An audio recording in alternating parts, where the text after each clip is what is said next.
அஸ்ஸலாமு அலைக்கும் வரமத்துல்லாஹி வபரகாத்துஹு. எல்லோரும் எப்படி இருக்கீங்க? நல்லா இருக்கீங்களா? நானும் நல்லா இருக்கேன். இன்றைக்கி ஒரு மினி விலாகில் என்ன பார்க்க போகிறோன்னு பார்த்தீங்கன்னா, சிக்கன் மக்ரூனி தான் நம்ம பண்ண போகிறோம்.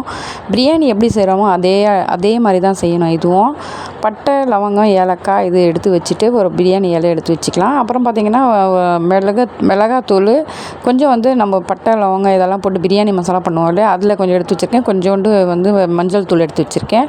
நீல வாக்கில் வெட்டின 2 வெங்காயம், தக்காளி 2, அப்புறம் பார்த்திங்கன்னா கொஞ்சம் கொத்தமல்லி, கொஞ்சம் புதினா, அப்புறம் 4 பச்சை மிளகாய் எடுத்துக்கோங்க. ஒரு 1/2 கிலோ கறி எடுத்துக்கோங்க. அப்புறம் 1/2 கிலோ மக்ரூனி எடுத்துக்கோங்க. இது ஒரு 5 பேர் நல்லா தாராளமாகவே சாப்பிட்லாம். அந்த அளவுக்கு தான். குக்கரில் எண்ணெய் ஊற்றி வச்சுட்டு அதுக்கப்புறம் பட்டை லவங்கம் போட்டுட்டு கொஞ்சம் வெங்காயத்தை போட்டுக்கோங்க. வெங்காயம் நல்லா செவந்த பிறகு இஞ்சி பூண்டு பேஸ்ட்டு போட்டுக்கோங்க. அதுவும் கொஞ்சம் நல்லா பச்சை வாசனை போன உடனே பார்த்திங்கன்னா இந்த மஞ்சள் தூள், மிளகாத்தூள்லாம் எடுத்து வச்சுருக்கோம். அது இதில் சேர்த்துருங்க. நம்ம தக்காளி போட்டதுக்கப்புறமும் போடலாம். இப்போவே போட்டிங்கன்னா கொஞ்சம் கலர் கொடுக்கும். அதனால தான் நான் இப்போ போட்டுக்குவேன். போட்டுட்டு அதுக்கப்புறம் தக்காளி இதெல்லாம் வெட்டி வச்சுருக்கோங்க. அதெல்லாம் போட்டு நல்லா வதக்கிட்டு கொஞ்சம் தயிர் போட்டுக்கோங்க. தயிர் போட்டுட்டு கொஞ்சம் உப்பும் போட்டுக்கோங்க. அப்புறம் கறி எடுத்து போட்டுட்டு நல்லா வதக்கிக்கோங்க. எல்லாமே நல்லா வதங்கின பிறகு நம்ம மக்ரூனி எடுத்து வச்சுருக்கோம் 1/2 கிலோ, அதுவும் இதில் போட்டு கொஞ்சம் நல்லா ஒரு 2 பெரட்டிட்டு அதுக்கப்புறம் மசாலாலாம் நல்லா எல்லாமே பிரண்ட பிறகு அது முழுகிற அளவுக்கு தண்ணி ஊற்றுங்க. கொஞ்சம் எக்ஸ்ட்ரா ஊற்றுங்க. அப்போ தான் நல்லாயிருக்கும்.